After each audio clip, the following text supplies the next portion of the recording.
Vocês estão bem? Também estou muito bem, muito feliz. Mais um domingo. Semana sempre passa muito rápido, né, gente? Cada vez a gente envelhece mais rápido. Nós tivemos essa semana nosso primeiro encontro de jovens aí, na responsabilidade minha e da Ellen. Foi um tempo muito especial, glória a Deus. Glória a Deus. Aí, em uma das conversas, as meninas falaram para ela, a gente pode te chamar de tia? Eu falei, gente, nós temos a mesma idade aqui, gente. Somos o líder entre os iguais, mas só faz 4 meses que nós estamos à frente do pastoreio local. Se vocês soubessem o tanto de cabelo branco que tem desse lado da minha cabeça aqui, então, até mandei num grupo que a gente tem, falei, gente, vai devagar. Brincadeiras à parte, nós estamos muito felizes e nós vamos continuar essa nossa série. Muito legal ver esse testemunho que o Ale relatou lá na Igreja nos Lares dele, muito especial. Abre comigo aí, Atos capítulo 2, versículo 46, Atos 2, 46.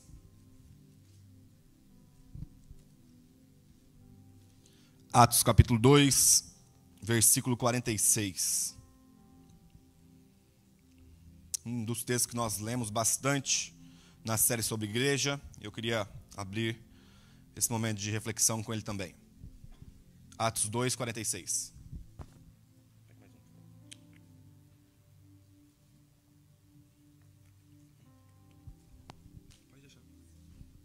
Atos capítulo 2, versículo 46. A Bíblia diz: diariamente perseveraram unânimes no templo, partindo o pão de casa em casa, e tomavam as suas refeições com alegria e singeleza de coração, louvando a Deus e contando com a simpatia de todo o povo. Enquanto isso, o Senhor lhes acrescentava dia a dia os que iam sendo salvos. Vamos orar mais uma vez? Pode curvar sua cabeça, fechar os seus olhos. Vamos orar como igreja. Pai, nós queremos te agradecer, Senhor. Mais um dia onde a tua graça nos dá o privilégio de provarmos do teu conhecimento. Nossa oração nesse momento, Senhor, é por espírito de sabedoria e de revelação. Ó Deus, auxilia-nos na nossa fraqueza, auxilia-nos nas nossas debilidades, ajuda-nos a contemplar a tua grandeza para que nós possamos responder à tua grandeza com louvor, com adoração genuína, Senhor, que flui de um coração transformado pela ação do teu Espírito. Espírito Santo de Deus, nós declaramos total dependência da tua ação nesse momento. Total dependência, revela-nos a tua palavra, Senhor. Abre os nossos olhos, guia-nos na tua palavra que é a verdade, Senhor. Nós não queremos sair daqui transformados ou influenciados por opinião humana. Nós queremos que a tua palavra, as espadas de 2 gumes, possa entrar no nosso coração, Senhor, e transformar as nossas afeições mais profundas. Aquela que talvez, Senhor, nós nem entendamos direito, mas que a tua palavra é poderosa o bastante para transformar. Guia-nos no teu caminho, Senhor. Ilumina o nosso entendimento, como foi iluminado o entendimento dos discípulos no caminho de Emaús, Senhor. Ajuda-nos a compreender o Cristo de Gênesis até Apocalipse. Nós temos uma fome, nós temos um desejo, nós temos um anseio, Senhor, nos alimentarmos do pão vivo que desceu do céu. Para que essa busca incansável do nosso coração possa descansar de uma vez por todas na pessoa de Jesus. Fala conosco, Espírito Santo, fala conosco. Nós pedimos isso. Amém. Glória a Deus, glória a Deus. Nós estamos na série chamada Doxologia, uma palavra de origem grega que tem o seu significado como uma explosão de louvor e adoração. É algo elevado a 1 milhão de vezes, ou então infinitas vezes, daquilo que você sente quando seu time faz um gol. Sabe quando você vê seu time fazendo gol, ou então você, sei lá, vê algum resultado positivo daquilo que você esperava, e você, estou muito alegre, estou muito contente, estou muito feliz. Doxologia basicamente é isso, mas como resposta à contemplação da glória de Deus. Então, quando a igreja contempla a glória de Deus manifestada ao Evangelho, uma das ações que o Espírito Santo gera dentro do nosso coração é uma explosão de louvor e glória. E nós estamos dentro dessa série que nós iniciamos na semana passada. E na semana passada eu trouxe o fundamento daquilo que nós poderíamos chamar do porquê que nós devemos adorar a Deus. Afinal de contas, por que devemos adorar a Deus? E eu trouxe 3 razões. Primeiro, porque Ele é digno, por causa das suas obras e por causa do Evangelho. E hoje nós vamos continuar dentro dessa série, mas nós vamos pensar numa outra pergunta. Nós responderemos juntos uma outra pergunta de acordo com as Escrituras. Agora, o texto que nós lemos, se você não sabe, Atos dos Apóstolos, é o relato, é a descrição daquilo que aconteceu na primeira igreja de Jesus Cristo. Imagina só quantos milhões de igrejas que nós temos espalhados pelo mundo hoje, mas aqui nós temos então o relato de como era a prática da primeira igreja. E a Bíblia, e Lucas especificamente aqui, ele é muito enfático em falar que eles louvavam a Deus. Essa prática do louvor e da adoração a Deus era uma prática muito comum já na igreja primitiva. Então nós temos aqui um fundamento histórico que nos sustenta ao longo de 2000 anos de idade da igreja, de que essa parte do culto não é uma parte criada para que nós possamos reter a sua atenção, para que a gente consiga atrasar alguns minutos no culto, chegar na hora da palavra, que é o mais importante, e é uma concepção um pouco equivocada, mas é uma afirmação de que desde o início, os homens que foram separados por Cristo, a família de Cristo Jesus, homens e mulheres que foram comprados pelo seu sangue, se reuniam para adorar ao Senhor. E, gente, talvez você está nos visitando pela primeira vez, você é extremamente bem-vindo no nosso meio. Ou então você nunca teve contato com a fé cristã e é a primeira vez que você está tendo contato com a igreja evangélica, uma igreja cristã. E eu queria trazer o fundamento dessa nossa reunião. Qual é a razão que nós estamos nos reunindo aqui? Qual é o porquê? Se alguém perguntasse para nós assim, por que vocês se reúnem ao domingo? Por que vocês formam aquele grupão de pessoas naquele prédio lá todo domingo? E a razão principal dessa reunião é para glorificar a Deus. Todos nós temos as nossas mazelas, todos nós temos as nossas lutas, e elas são muito válidas, importantes, e Deus se importa com isso. Mas, primeiramente, o que governa o nosso coração é nos reunir por causa da glória de Deus. Nós não fomos atraídos a Deus por causa da nossa fraqueza. Nós fomos atraídos a Deus por causa da grandiosidade do seu ser. Então é isso que nos faz permanecer aqui reunidos. O quê? A beleza de Deus. Essa canção, como eu espero o dia em que eu verei a face do meu amado.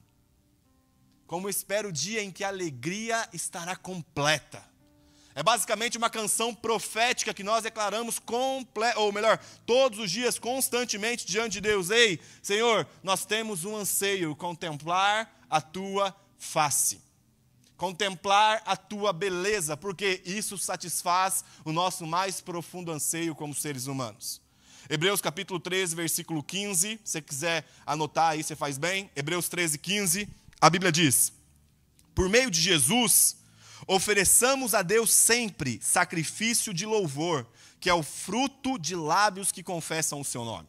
Então, se você se declara estar em Cristo Jesus e o seu contato com o Pai agora está por meio de Cristo, o fruto natural daqueles que estão em Cristo são louvores que saem dos nossos lábios. O louvor sempre fez parte da igreja cristã, o louvor sempre fez parte da narrativa da palavra de Deus, e isso é algo essencial para nós. Fato é que nós cristãos consideramos a Bíblia, a palavra de Deus, a nossa regra de fé máxima. Então, toda a prática que nós vamos fazer, tudo aquilo que nós vamos realizar, qualquer tipo de análise, de ensinamento que nós vamos aderir, nós passamos pelo filtro das Escrituras, porque as Escrituras é a regra de fé máxima. Sendo ela a nossa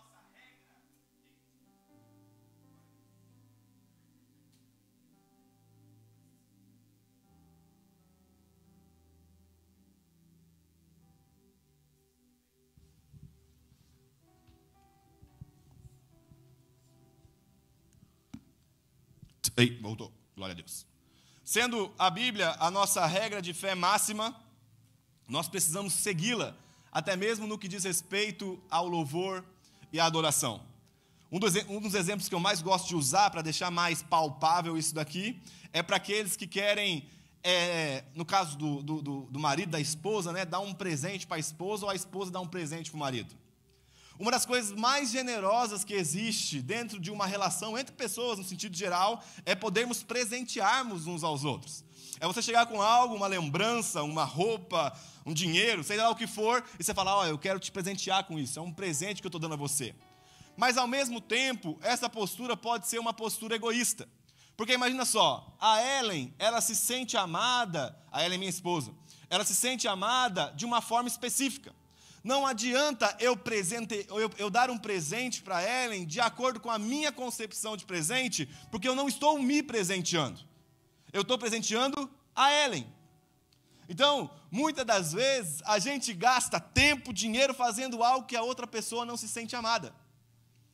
Quantas vezes, gente, no início do casamento eu chegava em casa e aí eu fazia, sei lá, alguma coisa e eu ficava esperando, tipo, amor, obrigado, tal, e a pessoa nem falava nada. Só que daí, por meio do diálogo e da conversa constante, dessa construção inicial do matrimônio, eu fui identificando e aprendendo como que a Ellen se sente amada. E hoje eu sou mais assertivo no presente que eu vou dar ou na atitude que eu vou ter, porque eu não dou um presente segundo a minha concepção de amor, mas segundo a concepção da pessoa que eu amo. Então escuta, nós não podemos usar a nossa personalidade para dizer que nós temos vergonha de adorar a Deus, porque você não está adorando segundo a sua concepção. Nós precisamos nos perguntar como Deus se sente amado. É que é isso aqui que eu gosto de entregar, porque a minha personalidade faz com que eu entregue isso. Ok, a pergunta é, o que Deus quer receber? Porque a centralidade do louvor, meus irmãos, não é você e não sou eu. A centralidade do louvor não é ter músicas que amaciem, que massageiem o nosso coração pecaminoso. Eu ia cantar uma música, que sorte, filtrei. Glória a Deus, filtrei. E aí a música que vai sempre, o irmão, a irmã, e você, irmão, e você, irmã, e aí a gente está aqui cantando um para o outro, lindão, fortão, cheio de fé. Só que, louvor não foi feito para que a gente cante um ao outro.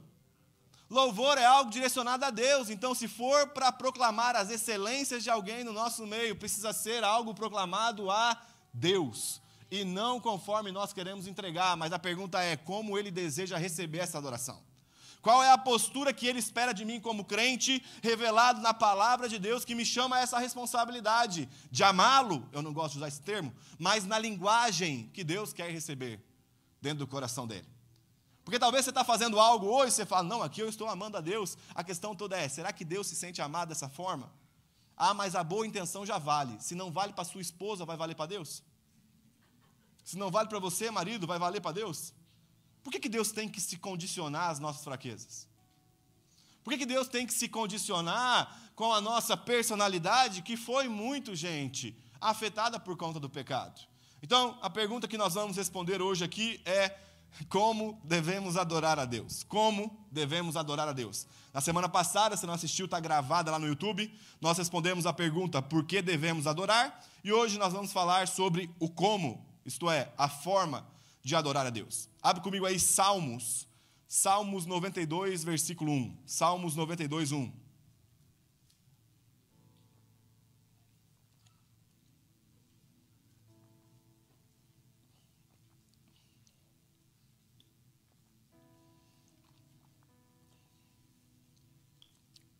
Salmos 92, versículo 1.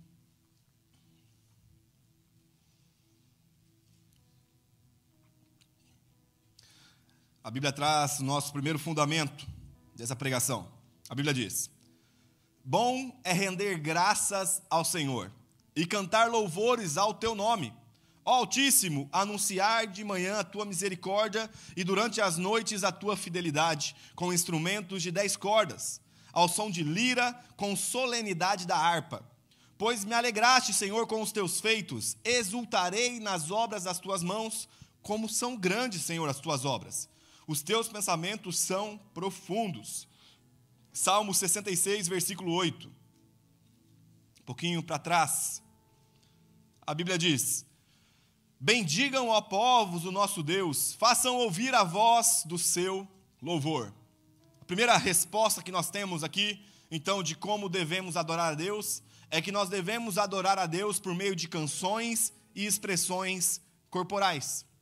Ambos os textos que nós lemos no livro de Salmo vai destacar que adorar a Deus envolve necessariamente sonoridade.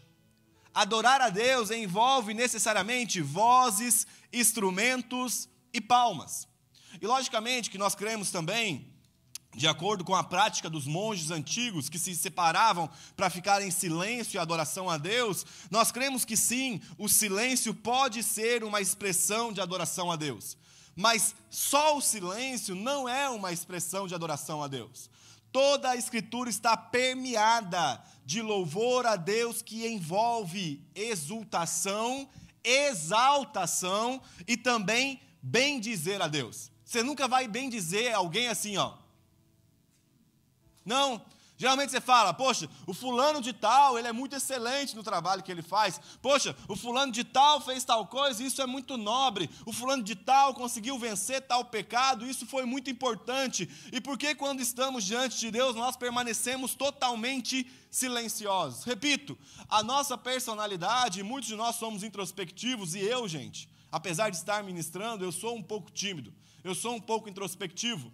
Mas eu não posso permitir que a nossa personalidade venha nos roubar de dar louvor a Deus.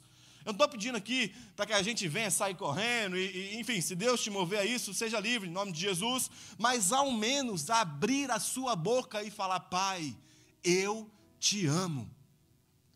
Deus, eu te louvo pela sua grandeza, porque a nossa regra de fé está falando, bendizer ao Senhor é bom, exultar no Senhor é bom. O Richard Foster, citando ele mais uma vez, autor do livro Celebração da Disciplina, e entre outros livros fantásticos, leia o Richard Foster, ele fala o seguinte, na adoração devemos apresentar o nosso corpo a Deus numa postura coerente com o nosso espírito.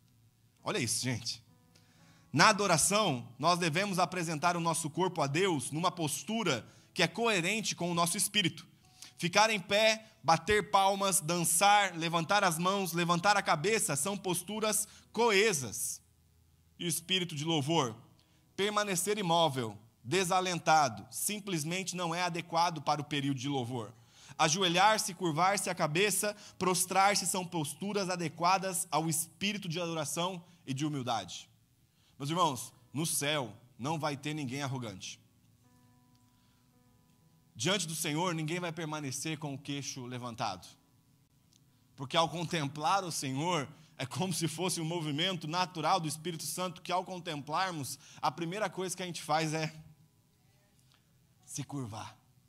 Diante da grandeza de um Deus infinito, carregado de atributos belos.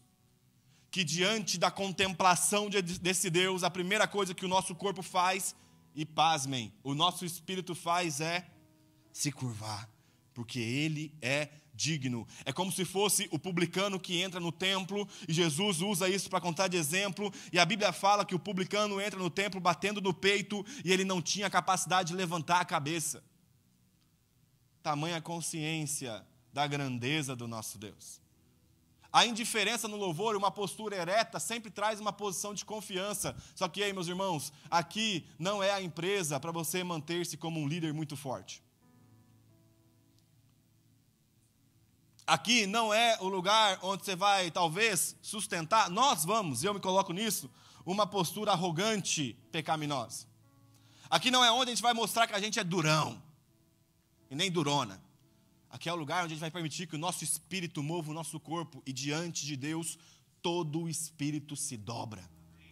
Porque Ele é grande o bastante para nos encurvar. Então, pelo amor de Deus, gente, ouça o que a palavra de Deus está dizendo. Adorar a Deus também envolve expressar aquilo que está dentro do nosso espírito. E diante de Deus nós estamos humilhados. Às vezes a gente ouve muita pregação de Deus vai te exaltar, Deus vai te levantar, Deus vai te honrar. E a isso é uma pregação não tão bem fundamentada biblicamente, gente. Em todo o texto das Escrituras, nós vemos os servos de Deus totalmente encurvados diante da sua grandeza. Vemos os servos de Deus totalmente humilhados diante da beleza infindável de um Deus que é glorioso na sua essência. Nós temos o apóstolo Paulo escrevendo que o próprio Filho se esvaziou de glória ao contemplar a grandeza de Deus, sendo Ele Deus, não usurpou por ser igual a Deus, antes se humilhou. Se humilhou. Logicamente que existe uma ordem e uma decência que o apóstolo Paulo nos traz em 1 Coríntios capítulo 14, versículo 40. Nós vamos fazer aqui dentro um circo, né? Nós vamos seguir as Escrituras no que diz respeito à adoração, mas também no que diz respeito à seriedade do culto. O apóstolo Paulo, em 1 Coríntios capítulo 14, versículo 40, fala sobre a ordem e a decência da reunião pública da igreja cristã. E basicamente nós temos 3 palavras que governam esses momentos. Primeiro, seriedade. Precisamos compreender a seriedade de estarmos diante da presença de Deus. Hebreus capítulo 12, versículo 28, a Bíblia diz: adoremos a Deus de forma que lhe seja agradável, com reverência e temor, pois o nosso Deus é fogo consumidor. Gente, a graça de Cristo, ela nos aproxima de Deus, mas ela não diminui o fato de Deus ser santo. Porque parece que quando Cristo vem para nos salvar por meio do seu sangue, agora a salvação é pela graça, agora não, sempre foi pela graça, aí a gente pensa o quê? Pô, agora Deus virou da galera. Então Deus não é da galera. Deus não é como nós. Deus permanece santo, santo, santo. A graça não rebaixa a grandeza de Deus. A graça nos eleva, humilhados, à posição da grandeza de Deus, para que voltemos a ter a conexão com Ele, santa e divina, por meio do sangue de Cristo. Mas também nós temos a alegria que precisa estar no meio do culto, da reunião pública. 1 Tessalonicenses 5,16, o apóstolo Paulo escreve: regozijai-vos sempre no Senhor. Precisamos ser gratos. Efésios capítulo 5, versículo 20. Ações de graças devem permear a nossa adoração. Agora citando o Mark Dever, que escreveu o livro chamado 9 Marcas de uma Igreja Saudável, ele fala o seguinte: a adoração coletiva deve transformar a reunião da igreja em algo cada vez mais voltado à beleza de Deus. Devemos cantar verdades bíblicas para que isso aconteça. Então, a palavra que sai também da pregação musical chamada louvor, devem ser palavras que trazem a nós a grandeza do nosso Deus, a beleza do nosso Deus, para que a reunião seja totalmente voltada à contemplação da beleza desse Deus, gente. Amados irmãos, com muito amor e carinho, como parte do corpo pastoral dessa igreja, primariamente nós não estamos preocupados com suas dificuldades. Meus irmãos, com muito cuidado e amor eu digo isso, primariamente nós não estamos preocupados com as suas mazelas. Primariamente nós estamos preocupados em nos reunir para a glória de Deus. E a partir disso, tudo vai ser colocado no seu devido lugar, inclusive as suas dificuldades. Mas se você está vindo nessa reunião primariamente com o coração voltado a solucionar o seu problema, meu irmão, deixa eu te falar uma coisa, seu problema vai ser solucionado quando seu coração repousar em Cristo. Ponto. Enquanto o nosso coração não repousa em Cristo, viveremos de idolatria, idolatria, idolatria, idolatria. Porque o nosso coração, segundo João Calvino, é especialista em formar novos ídolos. Aí escuta, você transforma Deus santo, glorioso, em um ídolo que satisfaz as suas vontades. Eu venho cantar aqui porque eu amo a grandeza de Deus? Não, é porque eu preciso que Deus abra uma porta de emprego para mim. Eu venho cantar aqui porque eu amo a beleza de Cristo? Não, porque eu quero receber um aumento de salário. Eu venho levantar a mão, pulo, bato palma, faço tudo aqui porque eu amo a Deus? Não, porque eu quero que Ele converta o meu marido e a minha esposa. Não, isso não é adoração, isso é idolatria. Isso é oferecer oferenda a um santo para que ele cumpra a sua vontade. Reunião cristã não é uma reunião onde nós vamos colocar os nossos desejos para que Deus acate as nossas vontades. Reunião cristã é a reunião que a gente se reúne, joga os nossos desejos aos pés do Senhor e fala: seja feita a tua vontade, aqui na terra como ela é no céu. Não é algo voltado às nossas vontades. Mais uma vez, leve diante do Senhor, traga a nós as suas dificuldades. Isso é muito importante, mas, meus irmãos, esse não vai ser o nosso foco imediato. Porque nós não somos terapeutas. Nós somos pastores. Nós somos irmãos, primeiramente. E como irmãos, nossa responsabilidade é edificação mútua. E nós vamos ajudar uns aos outros. Seja de qualquer forma, seja por meio de um conselho, financeiramente. Essa igreja está há 26 anos se ajudando mutuamente. Isso é lindo. Isso é belo. Quantas pessoas que eu ouço testemunho e falam, cara, eu cheguei aqui, eu não tinha onde dormir. Aí um irmão deu uma coisa, outro irmão deu. Isso é lindo, nós precisamos continuar zelando por isso. Mas esse não é o foco primário. Isso é secundário. Isso é depois. Primariamente, nossa reunião está voltada à glória de Deus. Canções de louvor voltadas a Deus nos tira da centralidade da reunião e nos coloca com o foco totalmente em Deus e em sua glória. É a gente acabar com o vício da igreja comercializada ou a ideia de um consumo de um produto religioso. Fui lá na Disciple of Christ, nota 7. O pregador falou muito rápido, na hora que estava tocando no louvor, teve um errinho ali, nota 7. Aí eu fui lá na igreja do fulano X, aí lá, teve nota 8. Meu irmão, ninguém quer jurar de nada. Ninguém aqui está fazendo algo para que a gente primariamente seja satisfeito. Escuta o que eu vou te falar. Nosso desafio aqui como família, como Disciple of Christ, com essa parte da revelação que Deus nos deu, nosso foco é sim a excelência de um bom serviço prestado. Nós vamos sempre zelar por um treinamento aos músicos, vamos zelar por uma boa formação teológica do púlpito, mas primeiramente nosso foco não é esse. Primeiramente é a glória de Deus. E de forma secundária, formar o irmão que está do nosso lado. Então talvez você está vendo alguém que está pregando mal, está vendo alguém que está tocando ou cantando errado. Escuta, nós não queremos o bom músico com caráter depravado. Nós queremos, se for o caso, um mau músico, mas que tenha um caráter ilibado. Porque o foco é sempre a maturação de Cristo em nós, por meio da glória de Deus. E repito, isso não vai abrir brecha para que a gente não seja excelente no nosso trabalho. Isso não vai abrir brecha para que a gente seja negligente ante a nossa capacitação. Mas primariamente o nosso foco está também em cuidar do coração uns dos outros, por meio do que Deus tem revelado. Primeira forma de adorar a Deus, por meio de canções e expressões corporais, devoção. Segundo, nós devemos adorar a Deus também por meio de entrega. 2 Samuel, abre comigo aí. 2 Samuel, capítulo 24.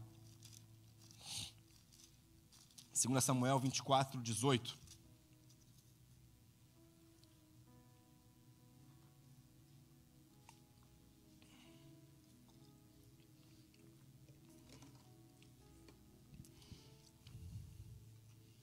A Bíblia diz: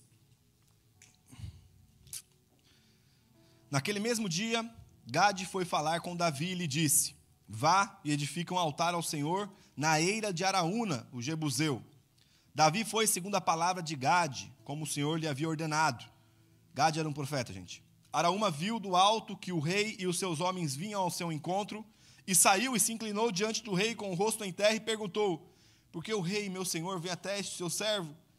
Davi respondeu: para comprar a você esta eira, a fim de edificar nela um altar ao Senhor, para que cesse a praga no meio do povo. Então Araúna disse a Davi: que o rei, o meu senhor, tome e ofereça o bem que quiser. Aqui estão os bois para o holocausto, o debulhador para os cereais, a canga dos bois para a lenha, tudo isto, ó rei, é seu, respondeu Araúna. E acrescentou: que o Senhor, o seu Deus, aceite a sua oferta. Porém, o rei Davi disse a Araúna: não, eu vou comprar de você pelo que vale, porque não oferecerei ao Senhor, o meu Deus, holocaustos que não me custem nada. Assim Davi comprou a eira de bois por 50 moedas de prata. Davi edificou ali um altar ao Senhor e apresentou os holocaustos e a oferta pacífica. Assim, o Senhor se tornou favorável para com a terra e a praga cessou no meio de Israel. Te dando um contexto muito rápido, nação de Israel, nessa recorrência de pecado do Antigo Testamento que nós vemos desde Abraão até chegar 2025, assim como nós precisamos sempre da graça de Cristo, da salvação do Senhor, inclusive a nação de Israel também precisa da revelação do Cristo. A nação estava passando por um momento de praga, e a instrução do profeta a Davi é, você precisa oferecer um sacrifício ao Senhor, e vai ser na eira, a grosso modo, no espaço, na terra, desse homem chamado Araúna. E aí, de repente, imagina só, gente, você está na sua casa, daqui a pouco você olha de longe, vem o presidente dos Estados Unidos. Ele não gosta do Trump. Não é sobre o Trump, estou falando só para você ter uma noção de autoridade.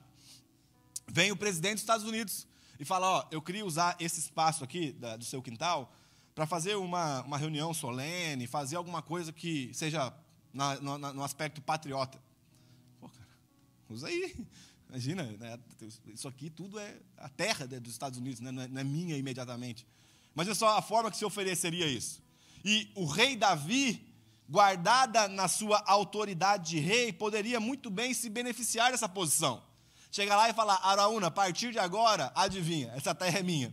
Quero que você se retire. Aliás, estou te dando aqui uma terra em tal lugar, vai lá, fica com essa, que essa eu vou pegar para mim. Seria uma postura que o rei Davi poderia ter, porque o rei tinha autoridade para tomar ou então devolver a terra. Mas Davi, ele fala algo que nos mostra o seu coração.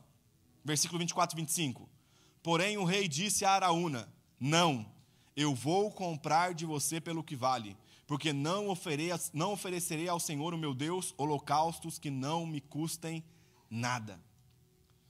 Esse segundo ponto da pregação é que devemos adorar a Deus por meio da entrega, nos traz a consciência, gente, de que a nossa vida hoje é uma vida espelhada, primeiramente, na entrega de Deus.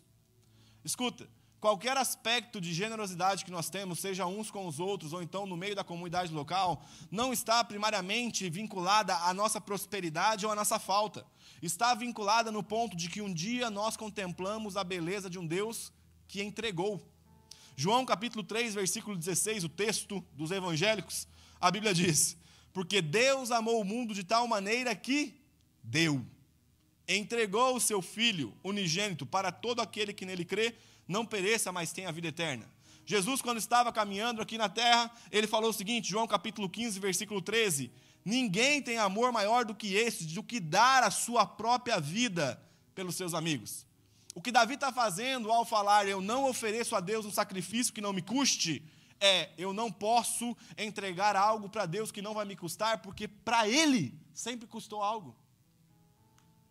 Para Ele sempre houve uma entrega. Então, escuta, com muito cuidado e um coração muito pastoral, qualquer tipo de generosidade que nós vamos ter hoje em dia, parte de um princípio de que fomos ricamente abençoados por um Deus que não precisava fazer isso. Nós não estamos... É interessante como que a gente pensa, eu vou ofertar como se fosse o primeiro passo da relação para que Deus me abençoe. Não! Olhe para trás. Observe que o dinheiro que você está ofertando já é o dinheiro que Deus te ofertou. Já é o dinheiro que Deus te proveu. Então não ofertamos olhando para aquilo que vamos receber, ofertamos olhando para cada momento de cuidado que Deus veio trazendo sobre nós. Para cada momento que o Senhor veio nos preservando e fazendo com que o pão nosso chegasse à mesa, que houvesse luz na nossa casa, que houvesse uma cama para dormir, um carro para dirigir. Então, entregar também é uma adoração. A gente pode entregar amando aqueles que Deus ama, e eu vou ler rapidamente. 1 João capítulo 3, versículo 16. 1 João 3, 16.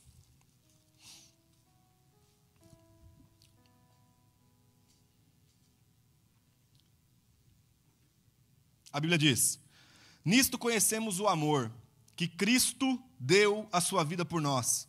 Portanto, nós também devemos dar a nossa vida pelos irmãos. Ora, se alguém possui recursos deste mundo e vê o seu irmão passar necessidade, fecha o coração para essa pessoa, como pode permanecer nele o amor de Deus? Filhinhos, não amemos de palavra nem de boca para fora, mas de fato e de verdade. O que João está falando aqui é, olha, presta atenção, Jesus entregou a sua vida pelos seus amigos. Nós somos discípulos de Jesus. Então, custe o que custar, nós precisamos nos exercitar ao cuidado mútuo. Nós também precisamos entregar, precisamos adorar a Deus por meio do princípio da oferta, dos dízimos da oferta. 2 Coríntios, capítulo 9, versículo 17. 2 Coríntios 9, 17.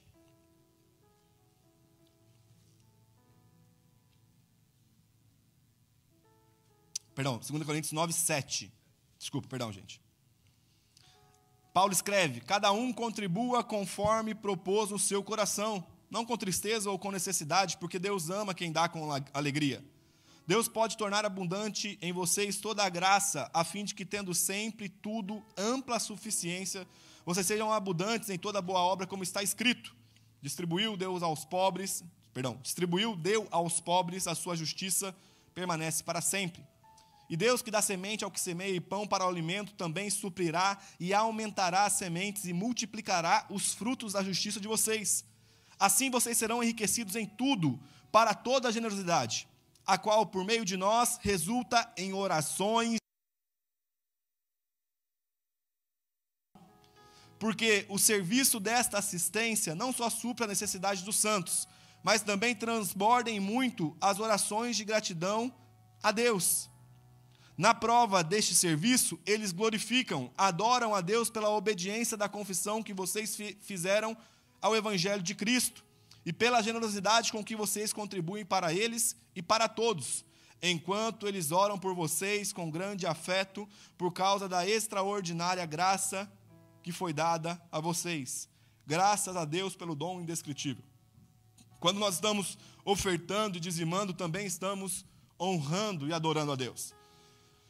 E sabe, por muitos anos, gente, eu me senti muito desconfortável de falar de dízimo e oferta em cima do púlpito. Porque eu sei que essa imagem foi muito manchada pelos pastores, alguns pastores. No sentido geral, teve o escândalo do pastor que veio para os Estados Unidos com dólar na cueca, teve um que roubou a igreja X, a igreja Y. E escuta, apesar de haver corruptos no meio da história cristã, isso não invalida o princípio bíblico de sermos generosos. E essa é uma responsabilidade que nos custa, sim, mas é uma responsabilidade e uma gratidão diante de Deus.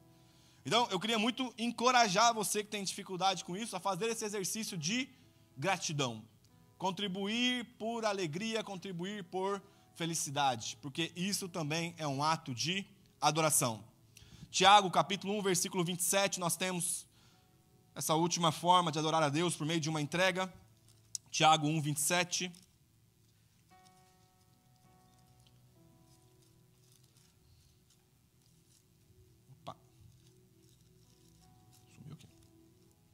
Tiago 1, 27. A Bíblia diz: a religião pura e sem mácula para com o nosso Deus e Pai é esta: visitar os órfãos e as viúvas as suas aflições e guardar-se incontaminado desse mundo. O que Tiago está falando para nós, o apóstolo Tiago, ei, tão santo quanto nos reunirmos ao domingo, tão santo quanto lermos as Escrituras é irmos no ancianato. É visitar os órfãos e as viúvas. É visitar o vulnerável. E aqui você pode encaixar a palavra vulnerável. Todos aqueles que estão em um estado de vulnerabilidade e cuidar dessas pessoas. Isso também é adoração a Deus. Porque sempre que nós correspondemos o amor de Deus pelas pessoas, isso nós estamos nos tornando nisso um canal do amor de Deus. Talvez é em algo que não tem muito peso para você.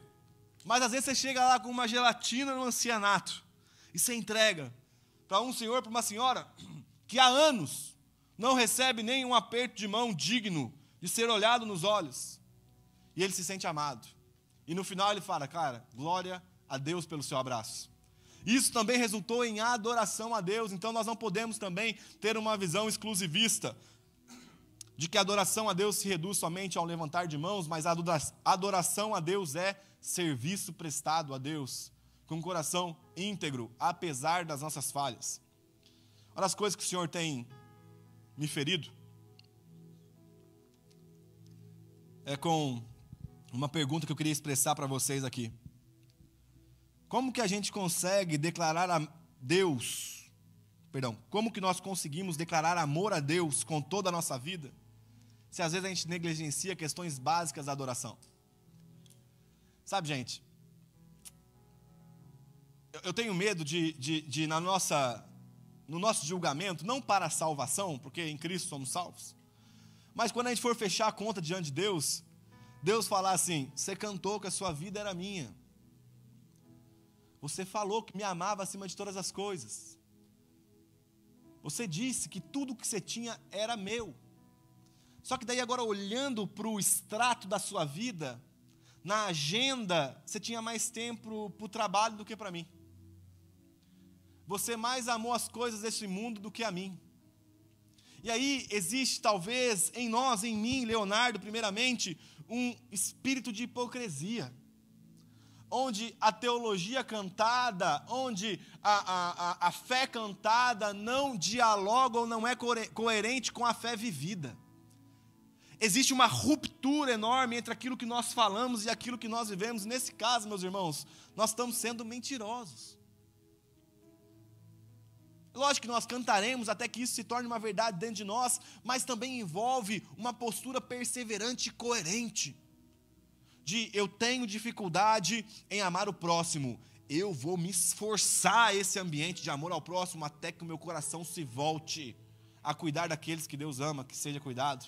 Eu tenho dificuldade em ser generoso, eu vou voltar com o meu coração à generosidade até que ele se converta pela ação do Espírito, para que eu me torne alguém generoso. Eu tenho vergonha de levantar as mãos, eu não vou só levantar a mão, mas eu também vou pular, até que o meu coração se torne um coração vibrante diante da presença de Deus. Eu queria citar um texto que eu li, num livro que conta a história dos pais da igreja, especificamente Policarpo de Esmirna, que foi um mártir, alguém que morreu pela fé.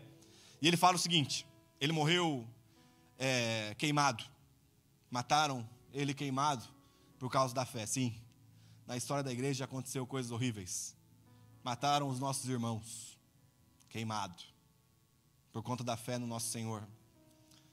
Quando o fogo estava a ponto de ser aceso, Policarpo, já atado e pronto para ser queimado, elevou os olhos aos céus e orou em alta voz: Senhor Deus Todo-Poderoso, Pai de teu Filho amado, Jesus Cristo, pelo qual recebemos o conhecimento do teu nome, Deus dos anjos, Deus dos poderes, de toda a criação, de toda a geração de justos que vivem na tua presença, eu te bendigo por me teres julgado digno deste dia e desta hora, de me tornar parte entre os mártires, e o cálice de teu Cristo para a ressurreição da vida eterna da alma e do corpo, na incorruptibilidade do teu Espírito Santo.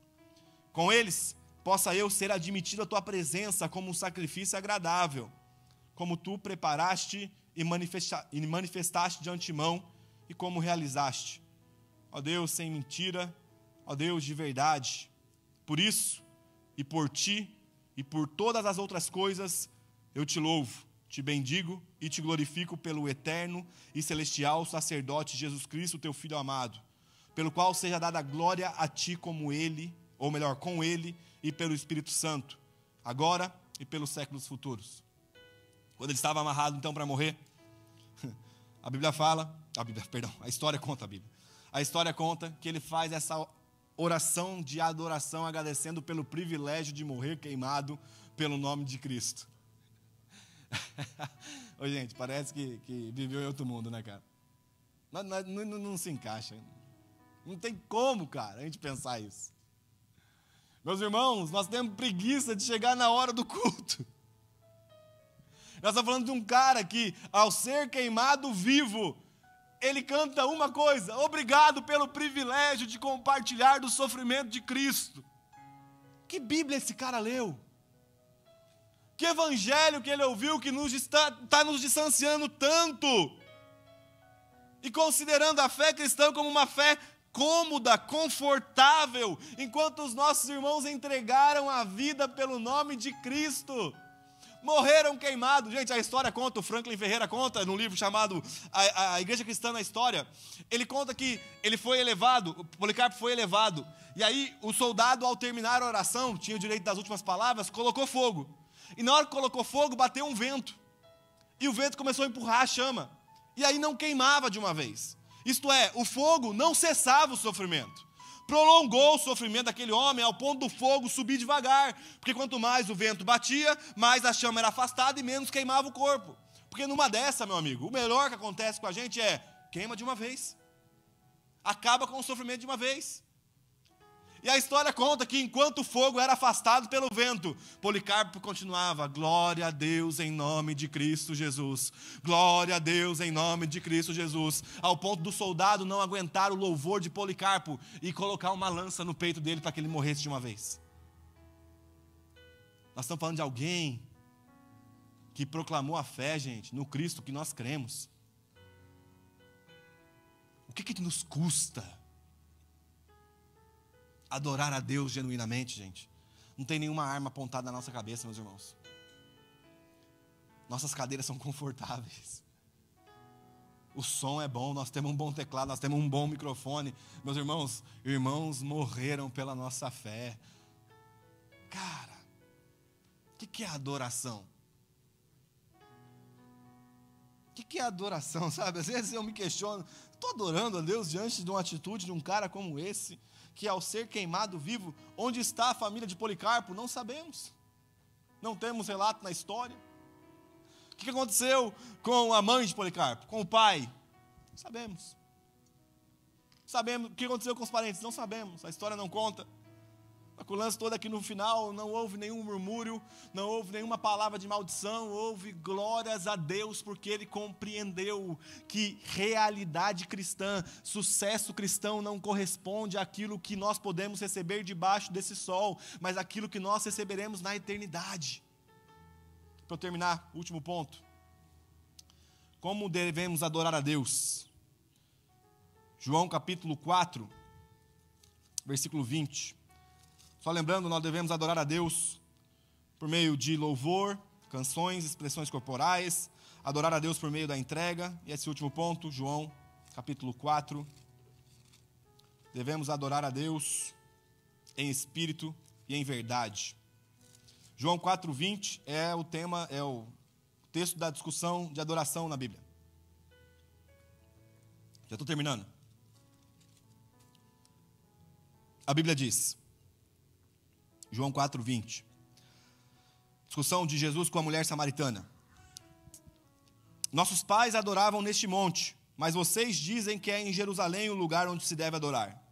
Mas Jesus respondeu: mulher, acredite no que digo. Vem a hora em que nem neste monte, nem em Jerusalém vocês adorarão. Vocês adoram o que não conhecem. Nós adoramos... Perdão, gente, pulei uma parte aqui. Versículo 21.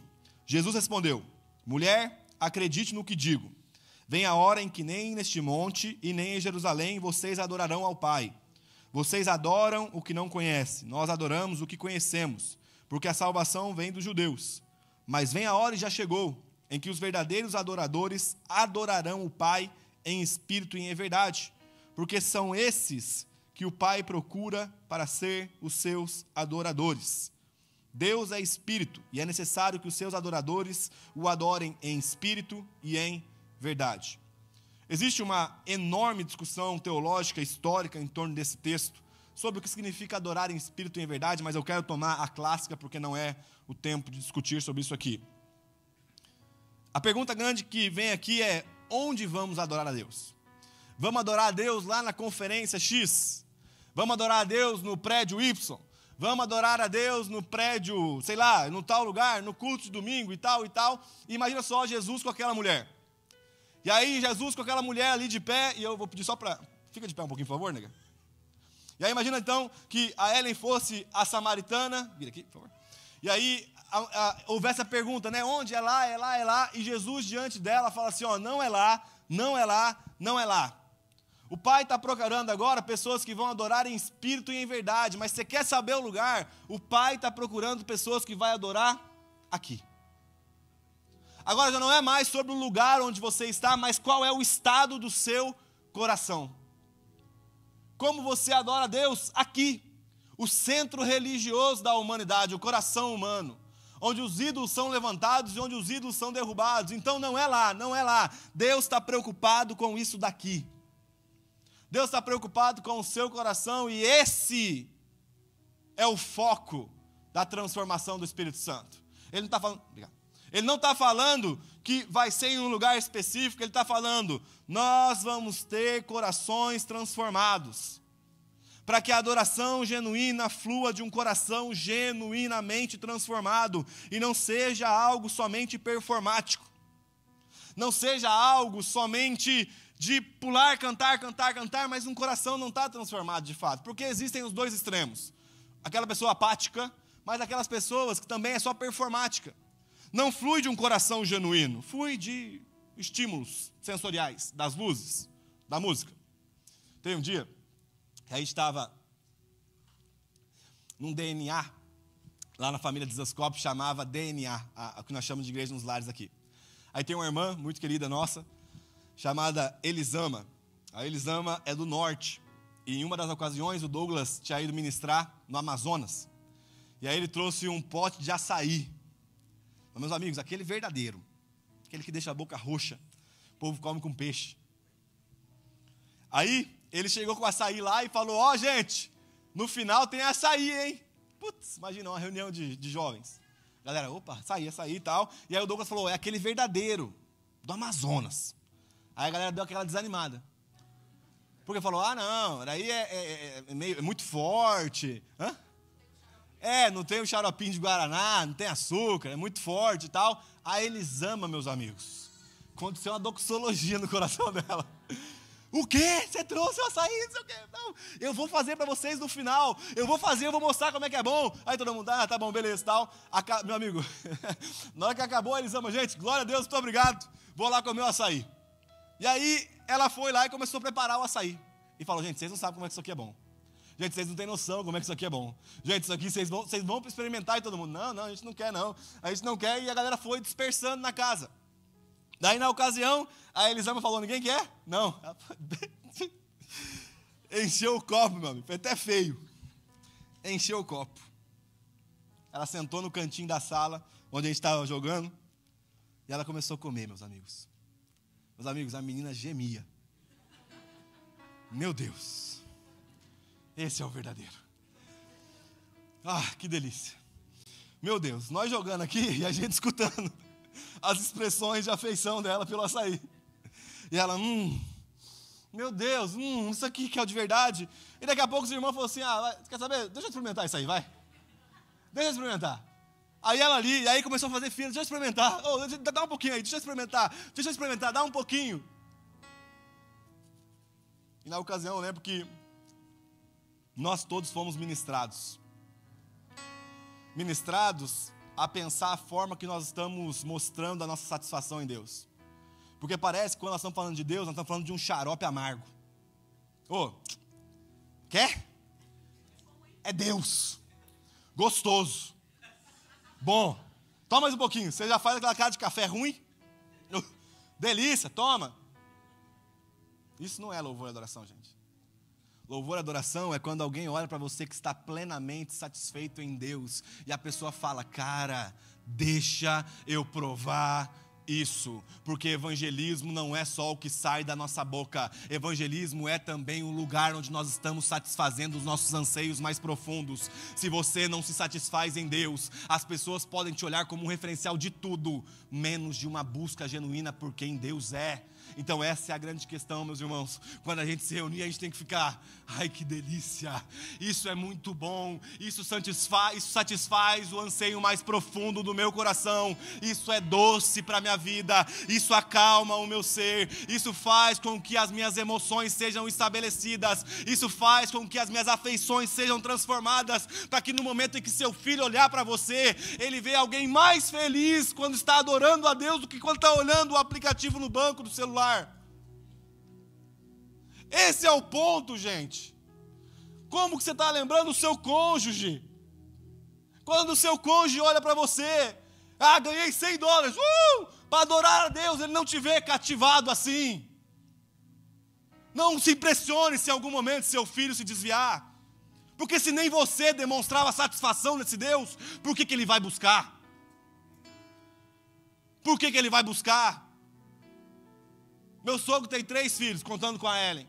E os 3 são apaixonados por Cristo. Se você chegar hoje no culto lá na igreja do meu sogro, lá em Cambuí, Minas Gerais, você vai ver 2 pessoas ajoelhadas no chão, pulando, cantando, gritando como se fosse uma criança. Adivinha? Meu sogro e minha sogra. Aí você olha para Ellen, no louvor. Você olha para meus cunhados no louvor. Você olha para aqueles que estão sendo influenciados nesse ambiente, adivinha? Satisfação em Deus. Satisfação em Deus, meus amigos. Você quer vencer o seu pecado? Volte o seu coração ao Senhor, porque satisfação de pecado não é uma obra negativa, é uma obra positiva, de se deliciar no banquete divino, para que o nosso coração não coma mais porcaria, e isso acontece por meio da adoração genuína. Acordar de manhã, ajoelhar, que seja 10 minutos, levantar as mãos para os céus e falar: Pai, nesse momento o meu clamor é: não permita que os meus anseios sejam satisfeitos nos prazeres desse mundo, mas que a minha satisfação plena esteja em Ti, Jesus, em Ti e em Ti somente, Senhor. O Senhor que é a água viva que produz vida dentro de mim, o Senhor que é o pão celestial que preenche o anseio do meu coração. Ó Deus, satisfaça o meu ser, satisfaça o meu ser. Essa é a busca de falar de Jesus, meus amigos, e o olhinho brilhar. Isso é impossível. E eu termino aqui. Lucas 7, 36. Lucas 7, 36. Sobre adorar a Deus em espírito e em verdade. Esse texto aqui é a humilhação, gente. Meu Deus. Lucas 7, 36. A Bíblia diz: um dos fariseus, vou contextualizar, um dos religiosos, um dos evangélicos, um daquele que fazia parte da igreja do fulano tal, do fulano X, do fulano Y, do ministério A, do ministério B, convidou Jesus para que fosse jantar com ele. Jesus, entrando na casa dos fariseus, tomou lugar à mesa. E eis que uma mulher da cidade, pecadora, sabendo que ele estava jantando na casa do fariseu, foi até lá com um frasco feito de alabastro cheio de perfume. E estando por detrás, aos pés de Jesus, eles sentavam assim, chorando, molhava-os com as suas lágrimas e enxugava com os seus próprios cabelos. Ela beijava os pés de Jesus e o ungia com perfume.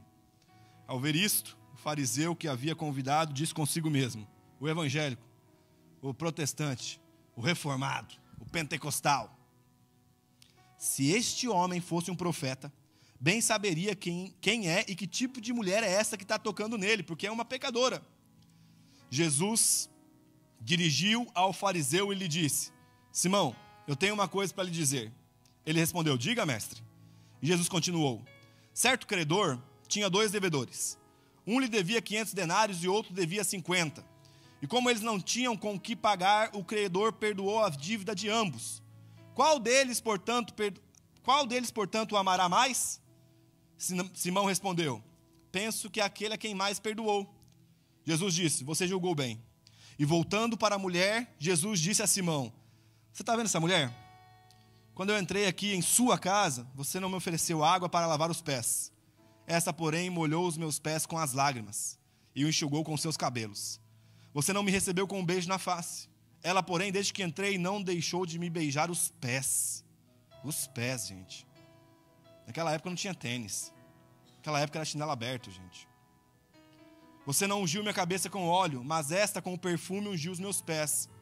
Por isso eu afirmo que os muitos pecados dela foram perdoados, porque ela muito amou. Mas aquele a quem pouco se perdoa, pouco ama. Então Jesus disse à mulher: os seus pecados estão perdoados.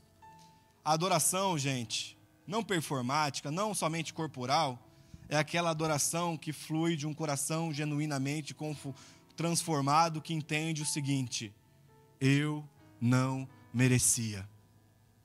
Eu não merecia tanta graça assim. Eu não merecia tanta bondade assim. Eu não merecia. Certa vez o Bill Johnson conta uma história de que ele estava numa igreja. Gente, o Bill Johnson é o pastor da Bethel.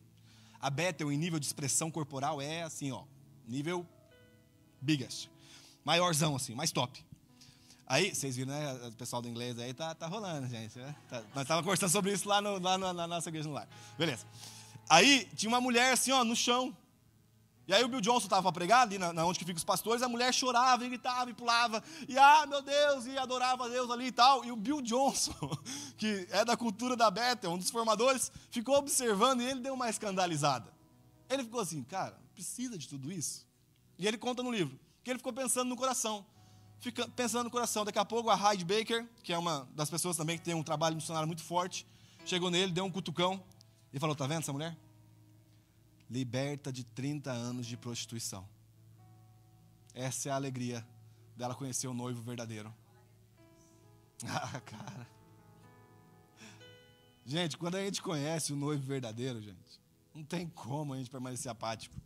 Quando a gente conhece o noivo verdadeiro, não tem como a gente não molhar os pés do noivo com lágrimas. Quando a gente conhece o noivo verdadeiro, não tem como deixar de beijá-lo.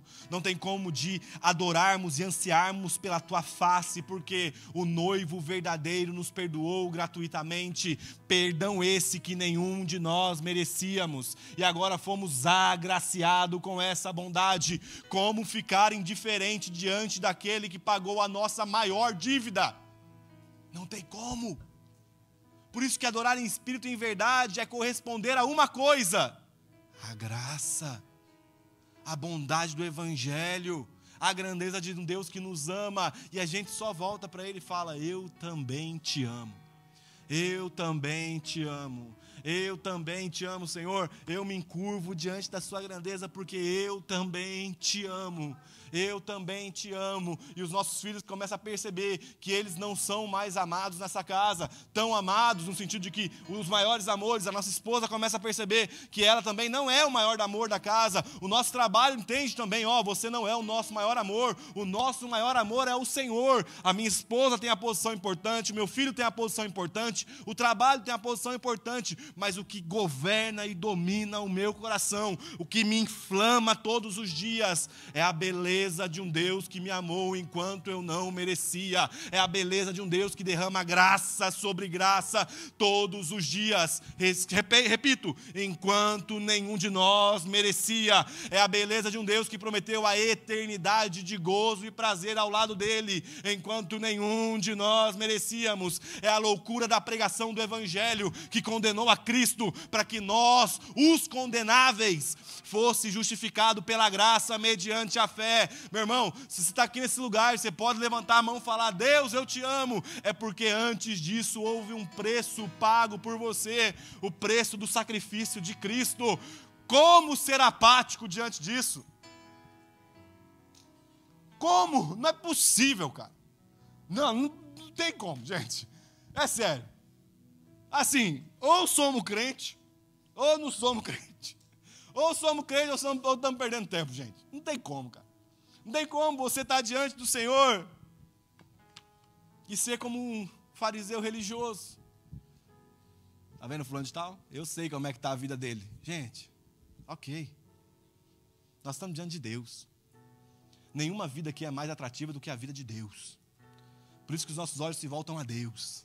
Para que por meio da contemplação de Deus, produza em nós um fruto genuíno de louvor e adoração que extrapola um culto de domingo. Fica de pé no seu lugar.